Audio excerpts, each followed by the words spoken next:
Good afternoon students, welcome back to our channel Pragati NCERT tutorial में। कैसे हैं आप सब लोग? आई होप कि आप सब लोग बहुत अच्छे होंगे, मस्त होंगे और स्वस्थ होंगे, अपनी पढ़ाई अच्छे से कर रहे होंगे। तो चलिए चलते हम एक कदम एक दिन और प्रगति की ओर। ठीक है, तो चलिए चलते हैं। हमने जैसे आपको पता है ज्योग्राफी के 4 चैप्टर हमने कवर कर लिए हैं। तो आज हम ज्योग्राफी का जो है 5th अध्याय हम करने वाले हैं, जिसका नाम है पृथ्वी के प्रमुख परिमंडल। आज हम पढ़ेंगे अपनी पृथ्वी के बारे में, अर्थ के बारे में। जैसा कि आप पहले अध्याय में पढ़ चुके हैं कि पृथ्वी एकमात्र ऐसा ग्रह है जिस पर जीवन संभव है, जिस पर जीवन पाया जाता है। मानव यहाँ जीवित रह सकता है क्योंकि जीवन के लिए आवश्यक तत्व, जो जीवन के लिए आवश्यक तत्व होते हैं, भूमि जिस पर हम रहते हैं, जल पानी पीने के लिए आवश्यक है, और हवा, ये तीनों चीज़ें जो है पृथ्वी पर मौजूद हैं। पृथ्वी की सतह ऐसी है जिसमें पर्यावरण के 3 प्रमुख घटक आपस में मिलते हैं, एक दूसरे को प्रभावित करते हैं। पृथ्वी का ठोस भाग जिस पर हम रहते हैं, जो पृथ्वी का ठोस भाग है, पृथ्वी का, एक सेकेंड इधर से देखते हैं, जो पृथ्वी का ठोस भाग है जिस पर हम रहते हैं उसको क्या कहते हैं? भूमंडल। पृथ्वी के ठोस भाग को जिस पर हम रहते हैं उसको कहा जाता है भूमंडल। ठीक है। गैस की परतें जो पृथ्वी को चारों ओर से घेरती है उसको क्या कहते हैं? वायुमंडल। गैस की ऐसी परतें जो पृथ्वी को चारों ओर से घेरती है उसको क्या कहते हैं? वायुमंडल कहा जाता है। जिस ठोस भाग पर हम रहते हैं उसको भूमंडल कहा जाता है, और जो गैस हैं जो पृथ्वी को चारों ओर से घेरती हैं उसको कहते हैं वायुमंडल। और जहाँ पर ऑक्सीजन, नाइट्रोजन, कार्बन डाइऑक्साइड तथा दूसरी गैसें भी यहाँ पे पाई जाती है। पृथ्वी के बहुत बड़े भाग पर जल पाया जाता है जिसे जलमंडल कहते हैं। पृथ्वी के बहुत बड़े भाग पर जिस पर जल पाया जाता है उसको क्या कहेंगे? जलमंडल। जलमंडल में जल की सभी अवस्थाएं जैसे बर्फ, जल तथा जलवाष्प सम्मिलित हैं। तो इसमें हमने क्या पढ़ा? जिस ठोस भाग पर हम रहते हैं उसको क्या कहेंगे? भूमंडल। और ऐसी गैसें जो पृथ्वी को चारों ओर से घेरती है, गैसों का जो आवरण पृथ्वी के चारों ओर है उसको क्या कहेंगे? वायुमंडल। और कौन कौन सी गैसें वायुमंडल में पाई जाती हैं जो हमारे लिए, जो हमें इम्पोर्टेंट है? Oxygen, nitrogen and carbon dioxide. और बाकी गैसें भी पाई जाती हैं दूसरी और जो गैसें होती हैं। ठीक है। और जो पृथ्वी का सबसे बहुत बड़ा भाग, जिस पर जल पाया जाता है उसको क्या कहेंगे? जलमंडल। ठीक है। इसमें जलमंडल में कौन सी चीज़ें आ जाएंगी? बर्फ हो गई, जल हो गया, या जलवाष्प। ठीक है। तो आगे देखते हैं हम, इधर देखेंगे। जीवमंडल एक सीमित क्षेत्र है जहाँ जल, स्थल और हवा एक साथ मिलते हैं। ठीक है। जो जीवमंडल है वो कैसे मिलकर बनता है? जिसमें जल भी होगा, स्थल भी होगा और हवा, जहाँ सभी प्रकार के जीवन पाए, मतलब यहीं पे तो जीवन संभव होगा ना, जहाँ पे रहने के लिए भूमि होगी, जल होगा और हवा होगी। ठीक है। इसके बिना तो जीवन संभव ही नहीं है। तो यहाँ से एक बार देखते हैं शब्दों की उत्पत्ति। ग्रीक भाषा में लिथोस का अर्थ है पत्थर। लिथोस का अर्थ क्या है? पत्थर। एटमोस का अर्थ क्या है? वाष्प। जो ह्यूडर है उसका क्या अर्थ है? जल। और बायोस का अर्थ है जीवन। बायोस का अर्थ जीवन, ह्यूडर जल, एटमोस वाष्प, और लिथोस पत्थर। ठीक है। अब हम भूमंडल के बारे में पढ़ेंगे। नेक्स्ट हेडिंग हमारी भूमंडल। पृथ्वी के ठोस भाग को भूमंडल कहा जाता है। जो पृथ्वी का ठोस भाग है जिस पर हम रहते हैं उसको क्या कहेंगे?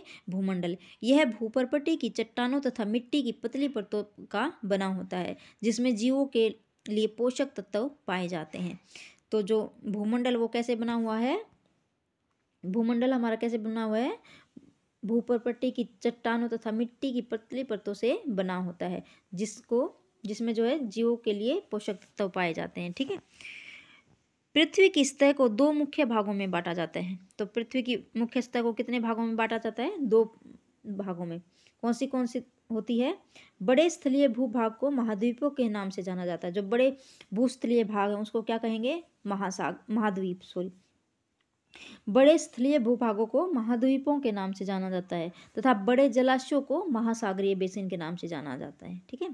जो स्थल वाला भाग है उसको महाद्वीप कहेंगे, और जो जल वाला भाग है, जल से पता चल ही रहा है, महासागर में क्या होता है? जल होते हैं। तो जो जलाशय वाला भाग होता है उसको महासागरीय बेसिन, और जो स्थल वाला भाग होता है द्वीप, महाद्वीप कहते हैं। ठीक है, तो यहाँ से देखेंगे विश्व के सभी महासागर आपस में एक दूसरे के साथ जुड़े हुए हैं। ऊपर चित्र में दिखाया गया है। क्या सभी स्थलीय भूभाग एक दूसरे से आपस में जुड़े हुए हैं? क्वेश्चन कर रहे थे कि हाँ, सभी नहीं, स्थलीय भाग नहीं जुड़े हुए हैं, लेकिन जो जलीय भाग है वो आपस में एक दूसरे से जुड़े हुए होते हैं। ठीक है, समुद्री जल का तल सभी जगह समान होता है। जो समुद्री जल है उसका जो तल है वो सभी जगह पर क्या होता है? समान होता है। स्थल की ऊंचाई को समुद्र तल से मापा जाता है। जो स्थल की ऊंचाई उसको कैसे मापते हैं? समुद्र तल से मापा जाता है, जिसे शून्य माना जाता है। ठीक है, तो यहाँ से देखिए जो जल वाला भाग है वो तो हर जगह पे आपस में जुड़ा हुआ है ना। ये यहाँ से ये तो ये जो सारा है ये आपस में जुड़ा हुआ है, लेकिन जो स्थल वाला भाग है वो आपस में नहीं जुड़ा हुआ है ना। जैसे इधर ये उत्तर अमेरिका है, अफ्रीका, ये कहाँ जुड़ा हुआ आपस में? दक्षिण अमेरिका, इधर यूरोप। तो जो जल वाला भाग है वो आपस में जुड़ा हुआ है, और जो स्थल वाला भाग है वो आपस में नहीं जुड़ा होता। विश्व का सबसे ऊंचा शिखर माउंट एवरेस्ट समुद्र तल के 8,848 मीटर ऊंचा है। कितना है? 8,848 मीटर। क्या है? विश्व का जो सबसे ऊंचा शिखर है। विश्व का सबसे ऊंचा शिखर कौन सा हो गया? माउंट एवरेस्ट, जो समुद्र तल से 8,848 मीटर ऊंचा है। ठीक है, विश्व का सबसे गहरा प्रांत महासागर, विश्व का जो सबसे गहरा भाग है वो प्रशांत महासागर का मोरियाना गर्त है। ठीक है, विश्व का सबसे गहरा भाग कौन सा है? प्रशांत महासागर का जो मोरियाना गर्त है। ठीक है, जिसकी गहराई कितनी है? 11,022 मीटर। ठीक है, तो क्या आपने इसकी कभी कल्पना की है कि समुद्र की गहराई पृथ्वी के सबसे ऊंचे भाग में इतनी अधिक भी हो सकती है? मतलब देखो, जो हमारा शिखर है माउंट एवरेस्ट है 8,848 किलोमीटर मतलब मीटर ऊंचा, जो हमारा माउंट एवरेस्ट है उससे ज़्यादा गहरा है, उससे भी। ये तो 8,000 है, ये 11,000 मीटर है। ठीक है, इतनी गहराई है प्रशांत महासागर में जो मोरियाना गर्त है उसकी। ये पूरा उसमें जो माउंट एवरेस्ट है वो पूरा जो है मोरियाना गर्त के अंदर समा सकता है। इतना गहरा है वो, फिर भी दिखेगा भी नहीं। ठीक है, अब हम पढ़ेंगे महाद्वीप के बारे में। पृथ्वी पर 7 प्रमुख महाद्वीप हैं। कितने महाद्वीप हैं? 7 प्रमुख महाद्वीप हैं। महाद्वीप क्या होते हैं? चलिए देखते हैं। जो स्थल वाला भाग होता है उसको क्या कहेंगे? महाद्वीप। ये विस्तृत जलराशि के द्वारा एक दूसरे से अलग है। ये महाद्वीप हैं कौन से हैं? एशिया, यूरोप, अफ्रीका, उत्तर अमेरिका, दक्षिणी अमेरिका, ऑस्ट्रेलिया तथा अंटार्कटिका। चलिए मेरे साथ साथ रिपीट करिएगा। पहले जो हमारा पृथ्वी पर कितने महाद्वीप हैं? 7 महाद्वीप हैं। कमेंट बॉक्स में साथ साथ कमेंट करते रहिएगा। पृथ्वी पर कितने महाद्वीप हैं? 7 महाद्वीप हैं। ठीक है, ये जो है जल राशि से एक दूसरे से अलग हैं, जल राशि के द्वारा। और ये कौन से महाद्वीप हैं? 7। पहला हमारा एशिया, दूसरा यूरोप, अफ्रीका, उत्तरी अमेरिका, दक्षिण अमेरिका, ऑस्ट्रेलिया तथा अंटार्कटिका। विश्व के अब ये विश्व का मानचित्र देखने के लिए कह रहा है कि जो स्थल का बहुत बड़ा भाग है जो उत्तरी गोलार्ध में पाया जाता है। दो गोलार्ध है ना हमारे, जैसे ये, एक सेकेंड यहाँ देखते हैं। ये हमारी पृथ्वी हो गई, ये इक्वेटर हो गया, विषुवत लाइन जिसको बोलते हैं। ठीक है, ऊपर वाला भाग जो है नॉर्दर्न हेमिस्फीयर, नीचे वाला भाग साउदर्न हेमिस्फीयर। तो जो ये कह रहा है कि जो स्थल का ज़्यादातर भाग जो कहाँ पाया जाता है? उत्तरी गोलार्ध में। ये उत्तर, ये दक्षिण है ना। तो स्थल का सबसे ज़्यादा भाग कहाँ पाया जाता है?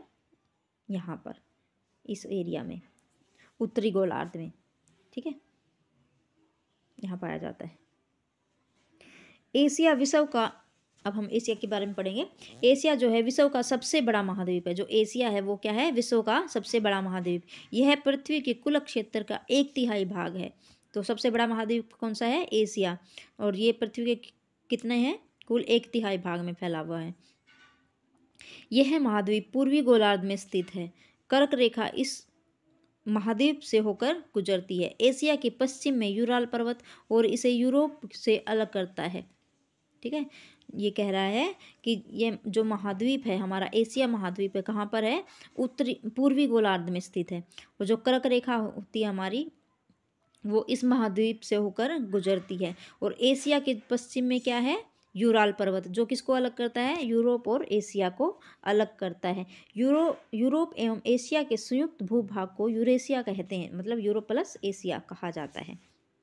देखिए एक बार देख लेते हैं, ये जैसे पृथ्वी है, ये विषुवत है, ये नॉर्दर्न हेमिस्फीयर, सदर्न हेमिस्फीयर, तो ऐसे देख लेते हैं, ये ईस्ट और ये वेस्ट। तो जो इधर देखते हैं, तो एशिया कहाँ पर है, इधर है पूर्वी गोलार्ध में, ठीक है, इधर। और जो यूरोप है इसके पश्चिम में है,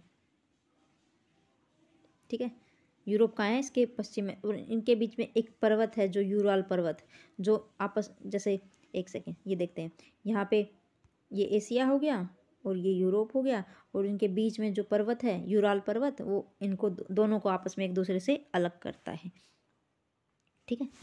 अब हम पढ़ेंगे यूरोप के बारे में। यूरोप जो है एशिया का बहुत, मतलब एशिया से जो है वो बहुत छोटा है। यह महाद्वीप एशिया के पश्चिम में स्थित है, जैसे मैंने बताया। आर्कटिक वर्त इससे होकर गुजरता है। यह 3 तरफ से जल से घिरा होता है। विश्व के मानचित्र में हम देखेंगे इसकी स्थिति, ठीक है। देखिए, अब हम यूरोप के बारे में पता करते हैं। यूरोप जो है, जो एशिया से बहुत छोटा है, और ये कहाँ पे स्थित है, एशिया के पश्चिम में स्थित है, और आर्कटिक वर्त हिस्से होकर गुजरता है। और जो यूरोप है वो तीनों तरफ से, जो यूरोप महाद्वीप है वो तीनों तरफ से जल से घिरा हुआ है। ऐसे क्वेश्चन बन सकता है कि ऐसा कौन सा महाद्वीप है जो तीनों तरफ से जल से घिरा होता है, तो कौन सा है, यूरोप। अब हम अफ्रीका के बारे में पढ़ेंगे। अफ्रीका एशिया के बाद विश्व का दूसरा सबसे बड़ा महाद्वीप है, मतलब एशिया के बाद किसका नंबर आता है, अफ्रीका का, ठीक है, मतलब साइज के अकॉर्डिंग, ठीक है। विषुवत वृत्त या 0 डिग्री अक्षांश इस महाद्वीप के लगभग मध्य से होकर गुजरती है। जब हम मैप दिखाएंगे तब हम आपको दिखाएंगे। अफ्रीका का बहुत बड़ा भाग उत्तरी गोलार्ध में स्थित है, ठीक है। अफ्रीका का बहुत बड़ा भाग कहाँ पे है, उत्तरी गोलार्ध में। जैसे कि बताया गया ना कि ज़्यादातर स्थलीय भाग कहाँ पे है, उत्तरी गोलार्ध में है। दक्षिण में थोड़ा बहुत है, जैसे दक्षिणी अमेरिका हो गया, ऑस्ट्रेलिया हो गया, ये दक्षिण में है। और अफ्रीका का कुछ भाग दक्षिण में भी है, ठीक है, जिसको दक्षिण अफ्रीका कहते हैं हम।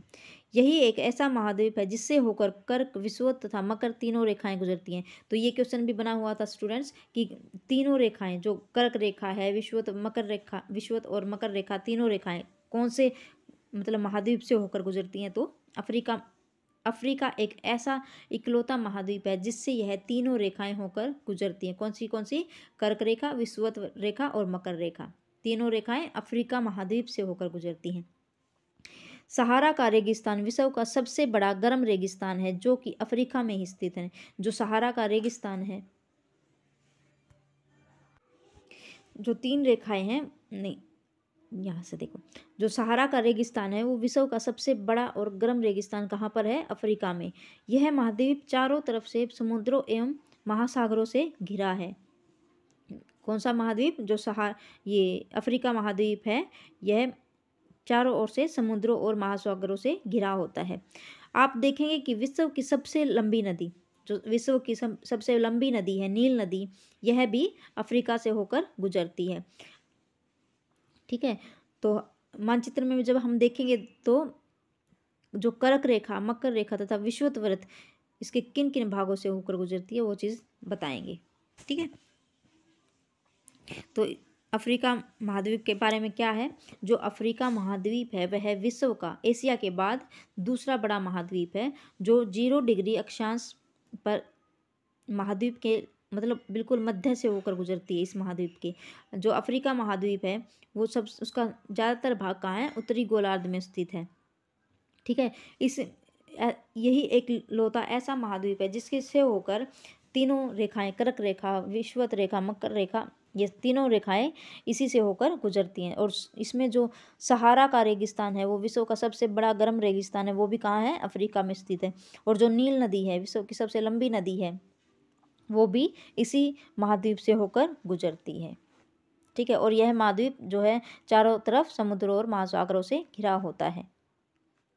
यहाँ देखते हैं, अब पढ़ेंगे हम उत्तर अमेरिका के बारे में। उत्तर अमेरिका, जो उत्तर अमेरिका है विश्व का तीसरा सबसे बड़ा महाद्वीप है। यह दक्षिण अमेरिका में एक संकर स्थल से जुड़ा है, जिसे क्या कहेंगे, पनामा स्थल संधि, पनामा स्थल संधि।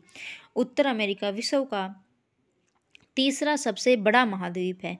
पहला कौन सा है, एशिया। दूसरा कौन सा है, अफ्रीका। तीसरा कौन सा है, उत्तरी अमेरिका। ठीक है, और जो ये है, ये एक संकर स्थल से जुड़ा हुआ है, जिसको क्या कहेंगे, पनामा स्थल संधि। संकरा क्या होता है, एक पतली सी, बिल्कुल पतली सी लाइन, जैसे इधर देखो, जैसे ये उत्तरी अमेरिका हो गया और एक पतली सी ऐसी ही, और फिर नीचे हो गया दक्षिणी अमेरिका। तो इस जो ये संकरा भाग है, इसको क्या कहेंगे, पनामा स्थल संधि। देखिए यहाँ दिखाई गई है ना, ये रहा, ये रही, इसको क्या कहेंगे, पनामा स्थल संधि, जो उत्तरी अमेरिका और दक्षिण अमेरिका एक संकरे भाग से जुड़े हुई है। संकरा होता है एक पतला सा भाग, छोटा भाग।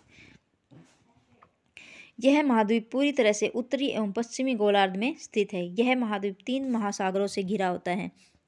3 महासागरों से कौन सा महाद्वीप घिरा है, उत्तरी अमेरिका। ठीक है, तो बताइएगा कौन कौन से जुड़ा हुआ है ये। दक्षिणी अमेरिका का अब हम दक्षिणी अमेरिका के बारे में पढ़ेंगे। दक्षिणी अमेरिका का अधिकांश भाग दक्षिणी गोलार्ध में स्थित है। तो नाम से ही जैसे पता हो रहा है, उत्तरी अमेरिका उत्तर में, दक्षिण अमेरिका दक्षिण में। ठीक है, इसके जो विश्व की सबसे लंबी पर्वत श्रृंखला है एंडीज, जो है वो भी यहाँ पे पाई जाती है। कहाँ पाई जाती है विश्व की सबसे लंबी पर्वत श्रृंखला, दक्षिण अमेरिका। क्या नाम है उसका, सब एंडीज। जो एंडीज पर्वत श्रृंखला है वो विश्व की सबसे लंबी पर्वत श्रृंखला है। कहाँ पाई जाती है, दक्षिणी अमेरिका में। दक्षिणी अमेरिका में विश्व की सबसे बड़ी नदी, लंबी नदी तो कौन सी है, नील नदी, जो कहाँ पाई जाती है, लंबी नदी कौन सी है, नील नदी। कहाँ पाई जाती है, अफ्रीका में। और बड़ी नदी कौन सी है, अमेजन, जो कहाँ बहती है, दक्षिणी अमेरिका में। ठीक है, यहाँ से देखते हैं ऑस्ट्रेलिया के बारे में अब हम पढ़ेंगे। ऑस्ट्रेलिया जो है विश्व का सबसे छोटा महाद्वीप है, जो कि पूरी तरह से दक्षिणी गोलार्ध में स्थित है। ठीक है, ऑस्ट्रेलिया क्या है, जो विश्व का सबसे छोटा महाद्वीप कहाँ पे है, दक्षिणी गोलार्ध में। यह चारों तरफ से महासागरों तथा समुद्रों से घिरा हुआ है। इसे क्या कहेंगे, द्वीपीय महाद्वीप। तो जो मतलब चारों तरफ से जो समुद्रों और महासागरों से घिरा होता है, उनको क्या कहते हैं, द्वीपीय महाद्वीप। और ऐसा एक ही है, जो कौन सा है, ऑस्ट्रेलिया। ठीक है, अंटार्कटिका, एक सेकेंड, अंटार्कटिका एक बहुत बड़ा महाद्वीप है, जो कि दक्षिणी गोलार्ध में स्थित है। दक्षिणी ध्रुव इस महाद्वीप के मध्य में स्थित है। जो दक्षिणी ध्रुव है इसके मध्य में स्थित है।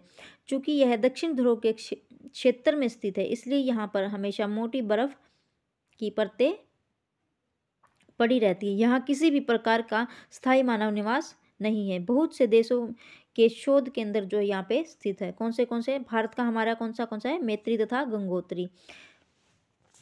तो देखिए, जैसे ये अंटार्कटिका के बारे में बता रहे, तो ये इधर है दक्षिणी में। ठीक है, और यहाँ पे क्या है, जो सूर्य की किरणें पहुंच ही नहीं पाती, तो इसको क्या यहाँ पे शीतकाल बोलते हैं ना, यहाँ पे उत्तरी और दक्षिणी में।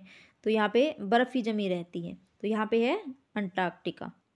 और जो यहाँ पे लोगों का जो है जीवन संभव नहीं है। यहाँ पे सिर्फ मैत्री तथा गंगोत्री, जो हमारे 2 शोध केंद्र हैं भारत के, वो यहाँ पे पाए जाते हैं। अब हम पढ़ेंगे जलमंडल के बारे में। पृथ्वी को नीला ग्रह कहा जाता है। पृथ्वी को क्या कहते हैं, नीला ग्रह। पृथ्वी का 71% भाग जल तथा 29% भाग स्थल है। मतलब जो हमारी पृथ्वी है उस पर जो है 71% भाग जल है, और जो 29% है वो है स्थल मंडल पाया जाता है। जलमंडल में जल के सभी रूप, मतलब सभी रूप, जैसे नदियां हैं उसमें जल पाया जाता है। जहाँ जहाँ जल पाया जाता है, जैसे महासागर, नदियाँ, झीलें, हिम नदियाँ, भूमिगत जल तथा वायुमंडल की जो जलवाष्प है, यहाँ पे इसमें सभी सम्मिलित किए जाते हैं जलमंडल में। ठीक है। तो जलमंडल का कितना भाग है 71, और जो भूमंडल का कितना है 29%। ठीक है। पृथ्वी पर पाए जाने वाले जल का 97% से अधिक भाग महासागरों में पाया जाता है। ठीक है। जो पृथ्वी का 97%, 97% जो भाग है वो कहाँ पाया जाता है, महासागरों में। और महासागरों का पानी जो होता है वो खारा होता है, बहुत खारा होता है, वो मतलब पीने लायक नहीं होता, लोग उसको यूज़ नहीं कर सकते। 97% जो वाटर हमारा है वो कैसा है, खारा है। कहाँ पाया जाता है, महासागरों में पाया जाता है, जो यूजेबल नहीं है। ठीक है। यहाँ से देखते हैं, मानव के उपयोग में नहीं आ सकता। शेष जल का बहुत बड़ा भाग बर्फ की परतों एवं हिमनदियों तथा भूमिगत जल के रूप में पाया जाता है। जो बाकी जो बचा हुआ जो जल है वो कहाँ पाया जाता है, बर्फ में, बर्फ की परतें होती हैं, हिमनदियाँ, भूमिगत जल जो भूमि के अंदर पाया जाता है। जल का बहुत कम भाग अलवण जल है के रूप में पाया जाता है। जो बहुत कम भाग है वो क्या पाया जाता है, अलवण। अलवण मतलब जिसमें नमक की मात्रा बहुत नहीं होती है। ठीक है। जो मनुष्य के इस्तेमाल में आता है, जो हम लोग इस्तेमाल करते हैं। यही कारण है कि नीले ग्रह में रहने के बावजूद भी हम पानी की कमी महसूस करते हैं। पानी की कमी क्यों महसूस करते हैं, क्योंकि जो 97% जो वाटर है हमारा वो महासागरों में पाया जाता है, जो बहुत ही खारा होता है और उपयोग योग्य नहीं होता। ठीक है। और कुछ जो शेष बच गया वो बर्फ़ में होता है, नदियों में होता है और भूमि के अंदर पाया जाता है। और बहुत कम ऐसा है जो अलवण होता है और जिसको हम इस्तेमाल करते हैं। अब हम पढ़ेंगे महासागर के बारे में। महासागर जलमंडल के मुख्य भाग हैं। जो महासागर वो क्या है, जलमंडल के मुख्य भाग। ये आपस में एक दूसरे से जुड़े हुए हैं। महासागरीय जल हमेशा गतिशील रहता है। इसमें जो तरंगे, ज्वार भाटा तथा महासागरीय धाराएं। महासागरीय जल की 3 प्रमुख गतियां हैं। कौन सी हैं, तरंगे, ज्वार भाटा तथा महासागरीय धाराएं। ये 3 गतियां हैं महासागरीय जल की। ठीक है। बड़े से छोटे आकार के आधार पर क्रम से 5 महासागर प्रमुख हैं। तो कितने हैं हमारे महासागर, 5। कौन से, प्रशांत महासागर सबसे बड़ा कौन सा है, प्रशांत महासागर। उसके बाद है अटलांटिक महासागर, उसके बाद है हिंद महासागर, फिर दक्षिणी महासागर, और सबसे छोटा कौन सा है हमारा, आर्कटिक महासागर। ठीक है। तो हमारे कितने, ये बताइए पहले, हमारे कितने महाद्वीप हैं, 7 महाद्वीप हैं। कौन से महाद्वीप हैं, एशिया है, यूरोप है, उत्तरी अमेरिका, दक्षिणी अमेरिका, ऑस्ट्रेलिया और अंटार्कटिका, और एक और बच गया, वो आप लोग बताइए कमेंट बॉक्स में कमेंट करके। ठीक है। और महासागर कितने हैं, 5 महासागर है। कौन से हैं, पहला सबसे बड़ा कौन सा है, प्रशांत महासागर, फिर है अटलांटिक महासागर, फिर हिंद महासागर, फिर दक्षिण महासागर, और एक है क्या है, आर्कटिक महासागर। देखिए स्टूडेंट्स, अगर आपको क्लास पसंद आ रही है तो क्लास को मतलब वीडियो को लाइक ज़रूर करें, और जो भी नया स्टूडेंट्स इस वीडियो से, इस चैनल से जुड़ रहा है तो चैनल को लाइक और सब्सक्राइब और शेयर ज़रूर करें। ठीक है। तो चलिए अब हम चलते हैं, और साथ साथ कमेंट भी करते रहिएगा, और इसको कमेंट करते रहिएगा। हमारी जो है साथ साथ रिवीजन होती रहेगी कि हमारे कितने महाद्वीप हैं, 7 महाद्वीप हैं। उसको सीरीज वाइज आप लगा के कमेंट में लिखिएगा। और कितने हमारे महासागर हैं, 5 महासागर। कौन से हैं, जल्दी जल्दी बताएं। चलिए अब हम प्रशांत महासागर के बारे में पढ़ेंगे। प्रशांत महासागर सबसे बड़ा महासागर है। जो हमारा प्रशांत महासागर है वो सबसे बड़ा महासागर है। यह पृथ्वी के 1/3 भाग में फैला है। कहाँ पे फैला हुआ है, 1/3 भाग में पृथ्वी के। पृथ्वी का सबसे गहरा भाग, हमने ऊपर भी पढ़ा ना, जो मोरियाना गर्त है, जो पृथ्वी का सबसे गहरा भाग है मोरियाना गर्त, वो कहाँ पर है, इसी प्रशांत महासागर में स्थित है। ठीक है। इसमें जो हमारा जो माउंट एवरेस्ट का जो पर्वत है वो इसमें पूरा समा सकता है।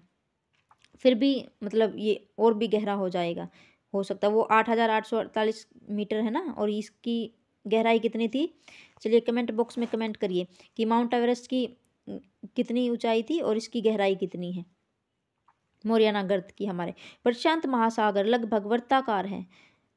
प्रशांत महासागर कैसा है, वर्ताकार। एशिया, ऑस्ट्रेलिया, उत्तरी एवं दक्षिणी अमेरिका इसके चारों ओर स्थित है। ठीक है। इधर दिखा रखा है। ठीक है। प्रशांत महासागर के चारों ओर इन महाद्वीपों की स्थिति ये पता लगाने के लिए बोल रहे हैं कौन से एशिया, ऑस्ट्रेलिया, उत्तर एवं दक्षिण अमेरिका, इसके बारे में। अब हम पढ़ेंगे अटलांटिक के बारे में। ठीक है,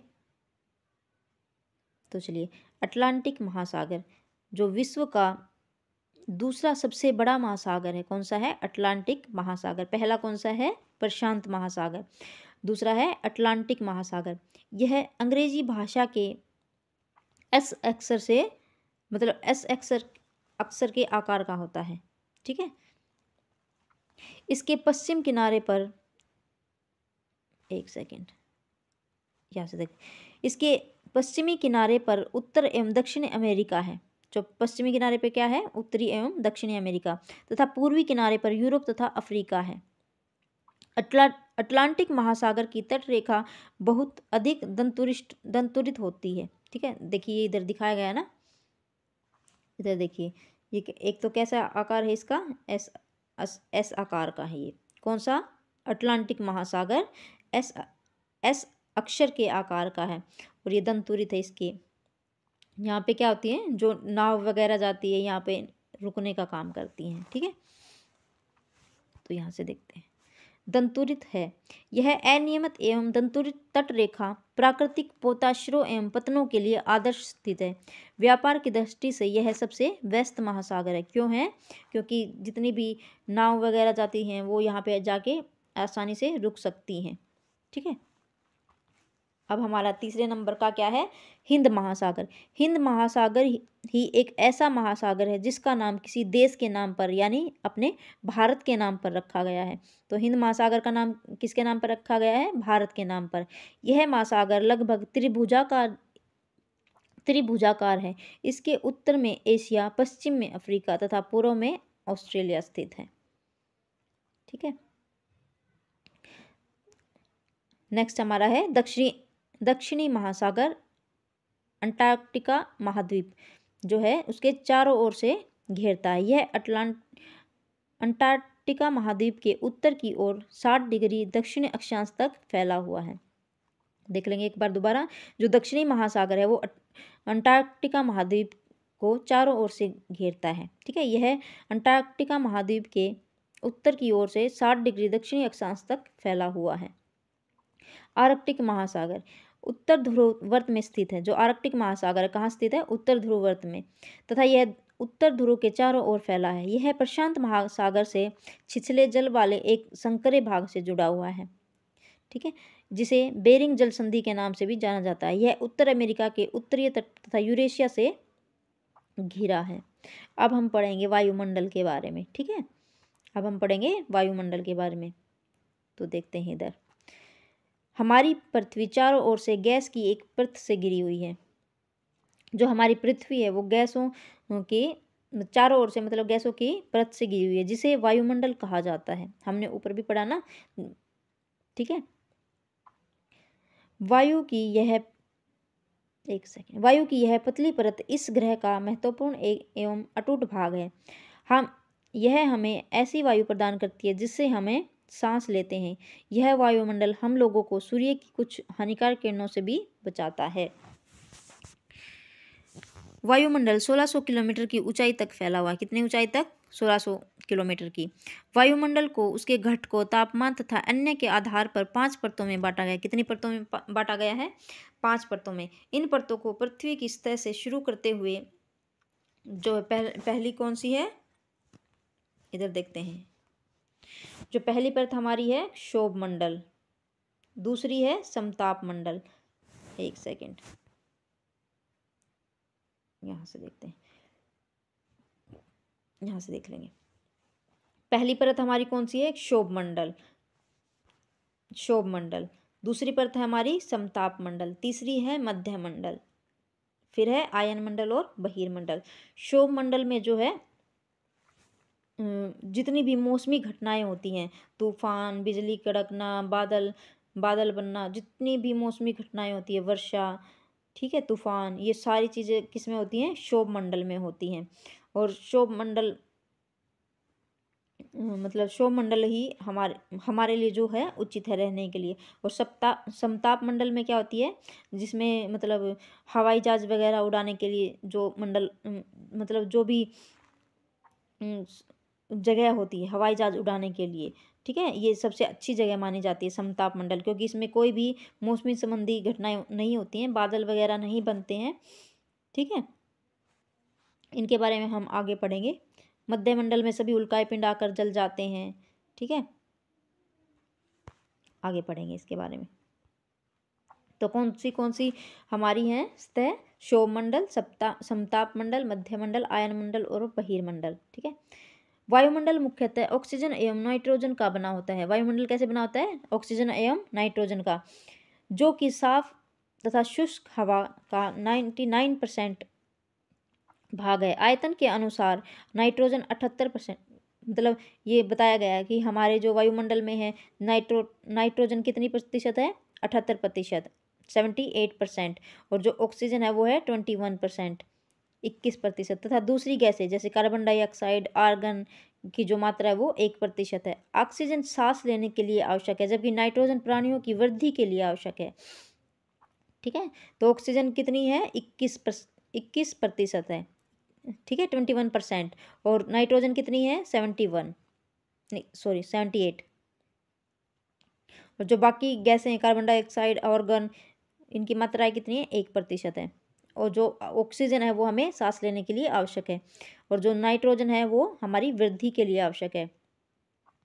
कार्बन डाइऑक्साइड यद्यपि बहुत कम मात्रा में है, लेकिन यह पृथ्वी के द्वारा छोड़ी गई ऊष्मा को अवशोषित करती है, जिससे पृथ्वी गर्म रहती है। यह पौधों की वृद्धि के लिए बहुत आवश्यक है। पौधों की वृद्धि के लिए कौन सी गैस आवश्यक है, कार्बन डाइऑक्साइड, ठीक है। ऊंचाई के साथ वायुमंडल में घनत्व में भिन्नता आती है, मतलब जैसे जैसे ऊंचाई पे बढ़ते जाते हैं वैसे वैसे जो है वहाँ का तापमान उसमें भिन्नता आती है। यह घनत्व समुद्र तल से सबसे अधिक होता है। जैसे जैसे हम ऊपर की ओर जाते हैं यह तेजी से घटता जाता है। आप जानते हैं कि पहाड़ों और पर्वतारोहियों को हवा के घनत्व में कमी होने के कारण सांस लेने में कठिनाई होती है। ऊंचाई पर सांस लेने के लिए उन्हें अपने साथ जो है ऑक्सीजन सिलेंडर लेकर जाना पड़ता है। जैसे जाते हैं ना, जैसे माउंट एवरेस्ट पर जाएं या कहीं भी ऊंचे ऊंचे पर्वत ऊंचे वाली जगह पे जाए तो वहाँ पे अपना जो है ऑक्सीजन सिलेंडर साथ में लेकर जाना होता है। जैसे जैसे हम ऊपर की ओर जाते हैं तो तापमान आई एम सॉरी जैसे जैसे हम ऊपर की ओर जाते हैं तो तापमान भी घटता जाता है। वायुमंडल पृथ्वी पर दबाव डालता है। यह एक स्थान से दूसरे स्थान पर अलग अलग होता है। कुछ क्षेत्रों में हमें अधिक दाब महसूस होता है, जबकि कुछ क्षेत्रों में कम। वायु उच्च दाब से निम्न दाब की ओर बहती है। गतिशील वायु होती है उसको क्या कहेंगे, पवन कहते हैं। अब हम जीवमंडल के बारे में पढ़ेंगे। नेक्स्ट हेडिंग हमारी क्या है, जीवमंडल। जीवमंडल स्थल, जल तथा हवा के बीच का एक सीमित भाग है जहाँ पर तीनों चीज़ें पाई जाती हैं। जल भी पाया जाएगा, स्थल भी पाया जाएगा, हवा भी, वायु गैस। यह वह भाग है जहाँ जीवन मौजूद है। यहाँ जीवों की बहुत सी प्रजातियां हैं जो सूक्ष्म जीवों तथा बैक्टीरिया से लेकर बड़े स्तनधारियों के आकार में पाई जाती हैं। मनुष्य सहित सभी प्राणी जीवित रहने के लिए एक दूसरे तथा जीवमंडल से जुड़े हुए हैं। जीवमंडल के प्राणियों को मुख्यतः दो भागों, जंतु जगत एवं पादप जगत में विभक्त किया जा सकता है। पृथ्वी के ये तीनों परिमंडल आपस में पारस्परिक क्रिया करते हैं, एक दूसरे को किसी न किसी रूप में प्रभावित करते हैं। उदाहरण के लिए लकड़ी तथा खेती के लिए वनों को काटा जाए तो इसमें ढलुआ भाग पर मिट्टी का कटाव तेजी से होने लगता है। इसी प्रकार प्राकृतिक आपदाएं जैसे भूकंप से पृथ्वी की सतह में परिवर्तन हो जाता है। हाल ही में सुनामी के कारण अंडमान निकोबार द्वीप समूहों का कुछ भाग पानी में डूब गया। झीलों तथा नदियों में दूषित पदार्थों से प्रभावित होने वाले उनका जल मानव के इस्तेमाल में के लायक नहीं रह जाता। यह जल दूसरे जीवों को भी नुकसान पहुंचाता है, ठीक है। तो इसलिए अपने जो नदियों हैं, झील हैं, इनका पानी जो है पानी को दूषित ना करें। जो जैसे ये फैक्ट्रियाँ लगा देते हैं लोग, उनका जितना भी कूड़ा करकट होता है वो नदियों में बहा देते हैं, तो ऐसा मत करिएगा, नहीं तो कुछ समय बाद, कुछ सालों बाद जो है पानी हमें पीने के लिए भी नहीं बच पाएगा। उद्योगों, तापीय विद्युत संयंत्रों तथा गाड़ियों का उत्सर्जित पदार्थों वायु को प्रदूषित करता है। जो ये हम गाड़ियाँ वाड़ियाँ लेके जाते हैं, दो मतलब आजकल तो लोग इतने आलसी हो गए हैं, थोड़ी दूर भी अगर घर से बाहर यही 1 किलोमीटर तक भी कोई शॉप है, कहीं पे जाना होता है, तो अपनी गाड़ी उठाते हैं तब निकलते हैं। और ये नहीं सोचते कि हम धीरे धीरे जो अपने पर्यावरण को खराब करते जा रहे हैं। जब पता है, एक मनुष्य ही ऐसा है जो इस पर्यावरण को नुकसान पहुंचा रहा है, नहीं तो जो ये जानवर हैं इनको तो मतलब ये तो अच्छा ही कर रहे हैं, ये तो कुछ खराब कर ही नहीं रहे। हम ही इंसान लोग हैं जो अपने पर्यावरण को खराब करते जा रहे हैं। अपनी इच्छाओं को पूरी करने के लिए इतनी मतलब इंडस्ट्रियां खड़ी कर रहे हैं पैसा कमाने के लिए, और ये नहीं सोच रहे कि हम धीरे धीरे जो है आने वाले जीवन को कम करते जा रहे हैं। ठीक है, ये चीज़ें किसी के दिमाग में नहीं आती। बस ये अपनी इच्छाएं पूरी करनी है कि भाई हमें गाड़ी चाहिए ही चाहिए। गाड़ी चाहिए वो ठीक है, लेकिन हम ये देख सकते हैं कि हमें नज़दीक में जाना है तो हम पैदल भी जा सकते हैं, लेकिन आजकल तो बिल्कुल भी लोग पैदल चलना ही नहीं चाहते। उद्योगों, तापीय विद्युत संयंत्रों तथा गाड़ियों का उत्सर्जित पदार्थ जो है वायु को प्रदूषित कर रहा है। कार्बन डाइऑक्साइड वायु को एक महत्वपूर्ण घटक है। जो कार्बन डाइऑक्साइड है वो वायु का एक महत्वपूर्ण घटक है, लेकिन कार्बन डाइऑक्साइड की मात्रा में वृद्धि के कारण पृथ्वी के तापमान में वृद्धि हो रही है। धीरे धीरे गर्मी कितनी अधिक बढ़ रही है ना, गर्मी भी अधिक बढ़ रही है, सर्दी भी अधिक बढ़ रही है ना। इसे भूमंडलीय तापन कहा जाता है। इसलिए भूमंडल, वायुमंडल तथा जलमंडल के बीच के प्राकृतिक संतुलन को बनाए रखने के लिए पृथ्वी के संसाधनों को सीमित उपयोग की आवश्यकता है। मतलब अगर हम किसी भी चीज़ का सीमित उपयोग करेंगे तभी हम अपनी वायु जो है पृथ्वी को बचा पाएंगे। नहीं तो ऐसे अगर हम हर चीज़ का ऐसे ही इस्तेमाल करते रहेंगे बिना सोचे समझे, तो एक दिन ये पृथ्वी बिल्कुल नष्ट हो जाएगी। और इसका कारण कोई और नहीं होगा, मनुष्य ही होगा। तो चलिए स्टूडेंट्स, आज हमारा जो है ये ज्योग्राफी का जो 5th चैप्टर है वो हमने कंप्लीट कर लिया है। तो अब हाँ जो है शाम को हम जो है पॉलिटिका जो हमारा है वो क्लास हम लेंगे शाम को। तो अगर आपको जो वीडियो अच्छी लगे तो लाइक, सब्सक्राइब और शेयर ज़रूर करें। ठीक है, चलिए चलते हैं।